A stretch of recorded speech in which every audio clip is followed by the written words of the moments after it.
श्री स्वामी समर्थ मैत्रिणींनो, आजची आपली रेसिपी आहे उकळीचे मोदक। हरतालिका झालेली आहे, गणेश चतुर्थी देखील काल झालेली आहे आणि आम्ही गणपती बाप्पांना काल हाच मोदक दाखवला होता उकडीच्या मोदकांचा आणि त्याची आपण रेसिपी आज बघणार आहोत। मज्जा आली खूप करताना, खूप सोपी पण वाटली, थोडा वेळ लागला आणि थोडी डिफिकल्टी पण आली, पण काही प्रॉब्लेम नाही। गणपती बाप्पांनी स्वतःच्या हातून मोदक करूनच घेतलेले आहेत। 10 ते 12 मोदक झालेले होते। चला बघूया काय काय साहित्य लागतं ते। आपण घेतलेलं आहे ओलं खोबरं, गूळ घेतलेला आहे, तांदळाची पिठी 1 वाटी, तेवढंच पाणी घेतलेलं आहे, थोडं दूध आणि आपण तूप घेतलेलं आहे। सो आपण कृती करूया डायरेक्ट। आपल्याला पाणी घालायचं आहे मोठ्या एका भांड्यामध्ये, त्याच्यामध्ये आणि बघा मी पिठामध्ये मीठ घातलेलं आहे कारण आपण पाण्यामध्ये दूध सोडणार आहोत। दूध आणि मीठ एकत्र नको। पाण्याला छान उकळी येत आहे। आपण त्याच्यामध्ये घालूया 1 चमचाभर तूप घालूया आणि मिक्स करून घेऊया तूप देखील। आणि जसं तूप पण मिक्स झालं तर आपण त्याच्यामध्ये जेवढं दूध घेतलं होतं तेवढे घालूया आणि याला पण छान दोन्ही पण एकदम छान उकळी आली की त्याच्यामध्ये आपण घालूया तांदळाची पिठी। अशा प्रकारे ही एका पावाची होती, पूर्ण 1 वाटीभर झालेली आहे आणि एका पावामध्ये कसे की ना 10 ते 12 मोदक झालेले होते आणि सोबतच 1 करंजी देखील झालेली होती। असं याचं माप आहे बघा अशा प्रकारे। आणि आपण खोबरं देखील 1 घेतलेलं आहे। पिठी आपल्याला छान पारीची जर सारण आहे आपल्याला छानसं मिक्स करून घ्यायचं आहे आणि मिक्स झाल्यानंतर झाकून ठेवून 2 मिनिटांत आपल्याला गॅस बंद करायचा आहे आणि हे सारण होऊ द्यायचं आहे। तोपर्यंत आपण करूया मोदकाच्या सारणाची तयारी। आपण छान खोबरं घेतलेलं आहे 1 वाटीभर, तेवढा आपण अर्धी वाटी गूळ घेतलेला आहे, तूप आहे, जायफळ आणि वेलची पूड आपण करून घेतलेली आहे। सो आपण एक भांडे काय करूया की या पॅनमध्ये आपण 1 तूप घातलेलं 1 चमचा, त्याच्यामध्ये घालूया खोबरा किस आणि छान आपल्याला हे मिक्स करून घ्यायचं आहे व्यवस्थित। आणि आपल्याला कंटिन्यू जोपर्यंत गॅस सुरू आहे आपल्या सारणाचा होत नाही तोपर्यंत आपल्याला असा हात चालवतच ठेवायचं आहे त्याच्यामध्ये, कारण एकदम लागण्याची खूप जास्त भीती असते याच्यामध्ये। अशा प्रकारे आपल्याला हळूहळू कसे की याच्यामध्ये खूप जास्त फास्ट दिसतं ना व्हिडिओमध्ये, आम्ही फास्ट करून पाठवतो म्हणून, पण आपल्याला खूप आरामात करायचं आहे। त्याच्यामध्ये आपण घातलेले आहे गूळ देखील घातलेला आहे। आम्ही थोडं डाएट कॉन्शियस आहोत म्हणून जरा आम्ही कमीच गूळ घातलेला आहे। आपलं म्हणजे सारणाचं प्रमाण तेवढंच आहे, पण आम्ही जरा कमी घेतलेला आहे। त्याच्यामध्ये 1 चमचा तूप देखील घातलेला आहे आणि आपण छान असं मिक्स करून घेऊया। कंटिन्यूस आपल्याला हे परतत राहायचंच आहे अशा प्रकारे। आणि बघा मस्त गूळ आणि खोबऱ्याचा खूप छान सुगंध आलेला आहे। त्याच्यामध्ये आपण वेलची पूड आणि जायफळ पूड देखील घातलेली आहे। अशा प्रकारे आपल्याला मिक्स करतच राहायचं आहे आणि ते आरामात करायचं आहे। बघा अशा प्रकारे आमचं बघा अशा प्रकारे मिक्स करत होती मी। ते स्पीडमध्ये दिसलं की दाखवलं की ते असं दिसत आहे, पण अशा प्रकारे आपल्याला छान मिक्स करायचं आरामात आणि आपल्याला करतच जायचं। बघा आपलं ऑलमोस्ट जे सारण आहे ते रेडीच आहे आणि आपले 10 मिनटंही झालेले आहे। किती झटपट झालं की नाही सारण, हो की नाही, मस्तच। बघा आता सारण आपलं झालेलं आहे। आता आपण हे सारण पण थंड होऊन जाईल तोपर्यंत आपण मोदकाच्या पारीची तयारी करूया।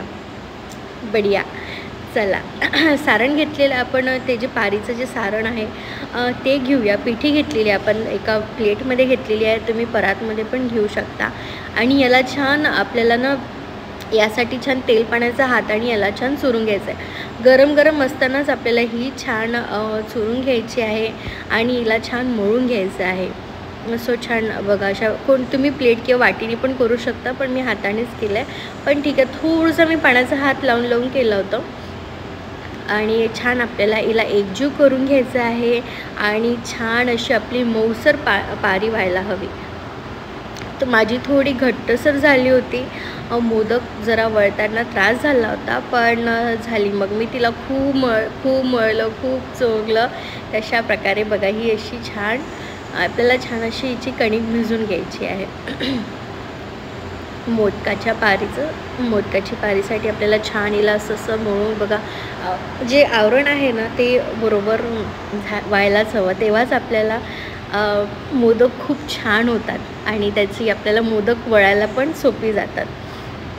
अशा प्रकारे मी खूप जास्त खूप म्हणजे हे तर खूप स्पीडमध्ये पण माझं जरा आवरण जे ते घट्ट झालेलं होतं, तूप लावून पण मग हिला 10 ते 15 मिनटं रेस्ट दिला होता. त्याच्यानंतर जरा माझे बढिया म्हणजे छान व्हायला लागले मोदक अशा प्रकारे. बघा आता मोदक वळायला सुरुवात करूया. बघा थोडं ना घट्टच झालेलं आहे, काही प्रॉब्लेम नाही, पण जमले माझे मोदक.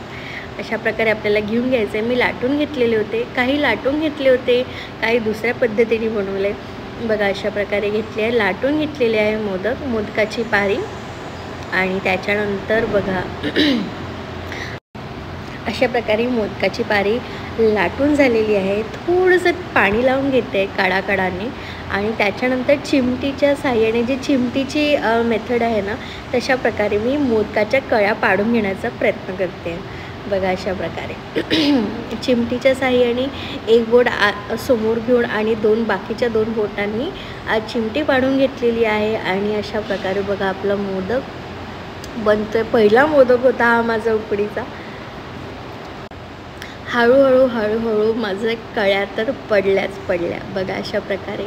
आणि आता त्याच्यामध्ये सारण घातलेलं आहे. मला सपोर्टिंग माझे मिस्टर मला सपोर्ट करत आहेत.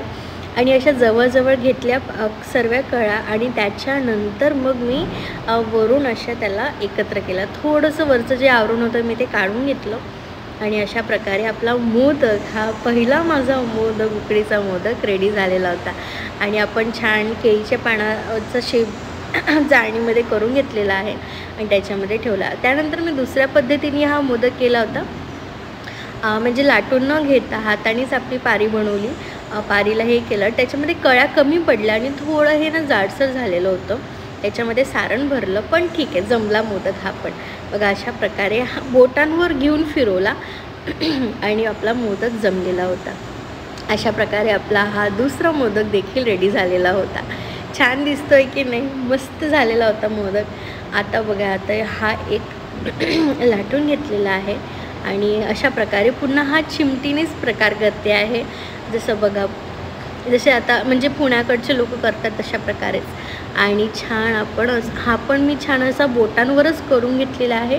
हातांवरपेक्षा बोटांवरच जमत होता. बघा आपण झालेले होते मोदक. आता हे मी उकडायला ठेवले होते आणि आता दुसऱ्या बॅचसाठी आपण ही करंजी केली होती. मी लाटून घेतलेली होती, थोडं पाणी लावून घेतलं आहे कडाला आणि आपली ही करंजी बघा अशी रेडी आहे मस्त. आता हिला जो काटा चमचा असतो ना, त्याने आपल्याला याने अशी डिझाईन पाडून घ्यायची आहे. अशा प्रकारे आपली करंजी देखील रेडी झालेली होती.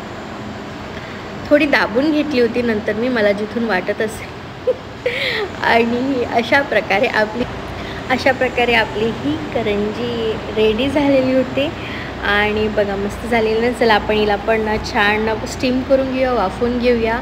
अशा प्रकारे आपण मोदकही घातलेले आहेत. मग छोटी चाळणी होती माझ्याकडे आणि बघा अशा प्रकारे ॲडजस्टमेंट करून आपण ॲडजस्ट केलं होतं. आणि आपल्याला हे ना मोदक आणि जेवढं पण आहे स्टीम करायचं, 10 ते 15 मिनटं आपल्याला छान उकळून घ्यायचं आहे. त्यानंतर गॅस बंद करून 10 मिनटं आपल्याला झाकण उघडायचं नाही आहे, ते होऊ द्यायचे. बघा ही आपली पहिली बॅचचे मोदक झालेले होते, अशा प्रकारे दिसत होते. त्यानंतर आपली दुसरी बॅच म्हणजे ती होती आपली करंजीची बॅच होती आणि ती पण झालेली होती. बघा ते पण आपण छान मोदकांची प्लेटिंग करून घेतलं आहे अशा प्रकारे. आणि मस्त करंजी तर इतके छान झाली होती. जेव्हा मी तिला केळीच्या पानावर ठेवलं ना, ती छान घसरत होती त्याच्यावरनं. खूप छान झालेले होते. आणि बघा अशा प्रकारे आपले मोदक आणि एक करंजी रेडी आहे. थोडंसं फोटोशूट दाखवते तुम्हाला, मग एक मोदक फोडूनही दाखवते. अशा प्रकारे किती छान दिसतात ना, कळ्या वगैरे थोडे परफेक्ट नाही झाले पण झालेत. 11 ते 12 मोदक आणि आपली करंजी झालेली होती. चला याच्यातला एक मोदक तुम्हाला फोडून दाखवते. एक मोदक घेतला आहे छान एका प्लेटमध्ये, त्याच्यावर घालूया आपण छान साजूक तूप आणि मस्त हा फोडून घेऊया. वा किती छान झालेला आहे ना. आणि आपल्याला खूप अद्दर हाताने याला हे करायचं. बघा करंजी काढलेली आहे, त्याच्यावर पण छान अशी तुपाची धार सोडते आणि इतकी छान ही गरम होते. बघा तुपाची धार कशी मस्त अशी सरकत खाल्लेली आहे. मस्त झाले होते मोदक. तुम्ही पण करून बघा. आवडले तर लाईक करा, कमेंट करा, सबस्क्राईब करा. गणपती बाप्पा मोरया.